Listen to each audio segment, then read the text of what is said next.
मुंबई का सी लिंक दिन में ये जितना खूबसूरत दिखता है ना, रात में उतना ही रहस्यमयी भी हो सकता है। और आज हम जिस किस्से की बात कर रहे हैं वो एक ऐसे ही सस्पेंस और साए का है जो इसी पुल पर मंडराता है। हम सब जानते हैं, मुंबई वो शहर है जो कभी सोता नहीं। इसकी रातें भी रोशनी और गाड़ियों की रफ्तार से गुलजार रहती हैं। पर कभी-कभी इसी शहर के कुछ कोनों में एक ऐसी खामोशी पसर जाती है जो दिन के शोर से भी कहीं ज्यादा डरावनी लगती है। तो हमारी कहानी की शुरुआत भी एक ऐसी ही खामोश रात से होती है।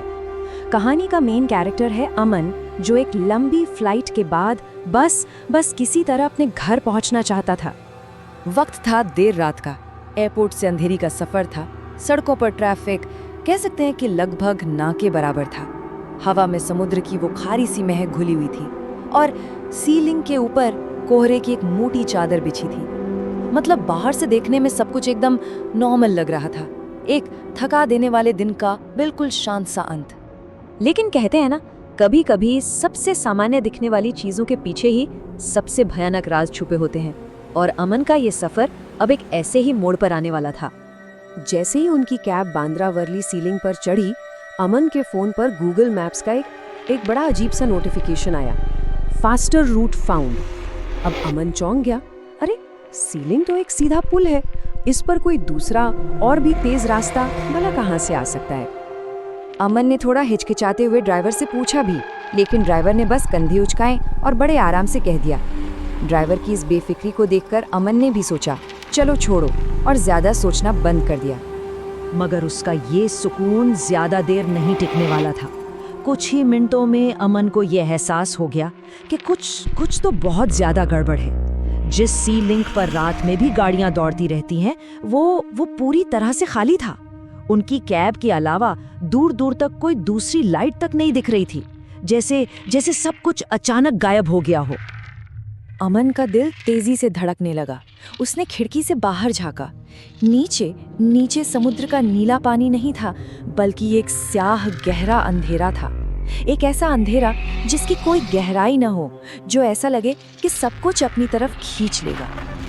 और फिर वो हुआ जिसने अमन की रूह कंपा दी। कार का एसी बंद था, इसके बावजूद अंदर का टेम्परेचर अचानक गिरने लगा। एक बर्फीली ठंडक उसकी हड्डियों तक पहुंच रही थी।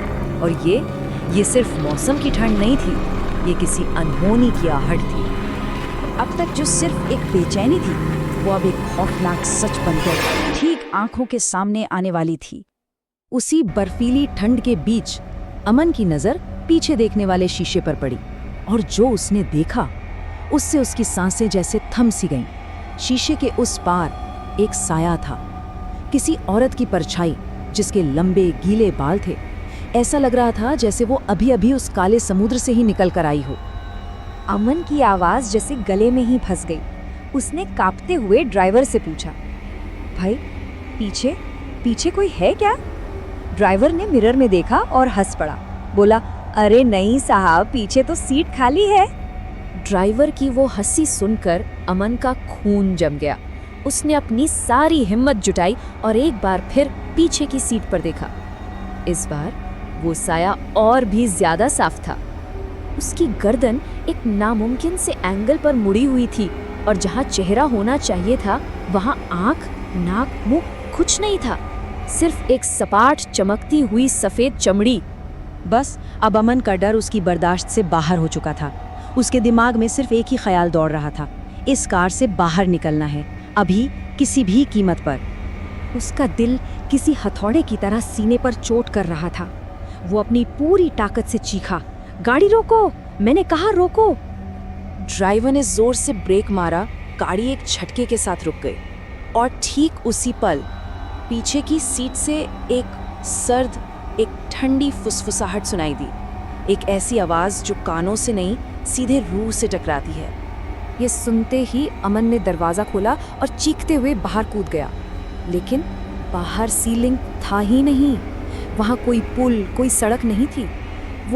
वो समुद्र के बीचों बीच एक पतले अंधेरे रास्ते पर अकेला खड़ा था, जिसके दोनों तरफ सिर्फ अथाह काला पानी था।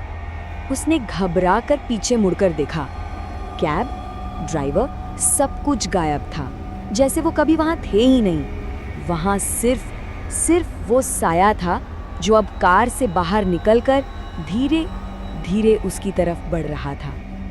और फिर वही बर्फीली फुसफुसाहट इस बार उसके कानों के ठीक बगल में गूंजी। उस रात के बाद कहानी का खौफ खत्म होता है और एक गहरा रहस्य शुरू होता है।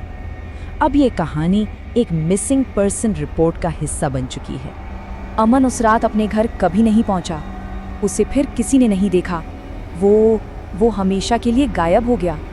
पुलिस की जांच में सिर्फ एक ही सुराग मिला, अमन के फोन का आखिरी लोकेशन पिंग। ये पिंग सी लिंक के ठीक बीच से आया था और वक्त था रात के 2:47। लेकिन इस कहानी का सबसे हैरान करने वाला मोड़ अब आता है। जब पुलिस ने सी लिंक के मेंटेनेंस और ट्रैफिक लॉग्स चेक किए तो रिकॉर्ड्स ने कुछ और ही बताया। रिकॉर्ड्स के मुताबिक उस रात 2:47 पर सी लिंक पर एक भी गाड़ी मौजूद नहीं थी। मतलब आधिकारिक तौर पर वो पुल पूरी तरह से खाली था। तो सवाल यही है कि अगर उस रात सी लिंक पर कोई कार थी ही नहीं तो फिर अमन गया कहाँ? उसके फोन की लोकेशन वहां कैसे पहुंची? और क्या वो साया सच था? ये वो सवाल हैं जिनका जवाब आज भी मुंबई के उस अंधेरे समंदर की लहरों में कहीं दफन है।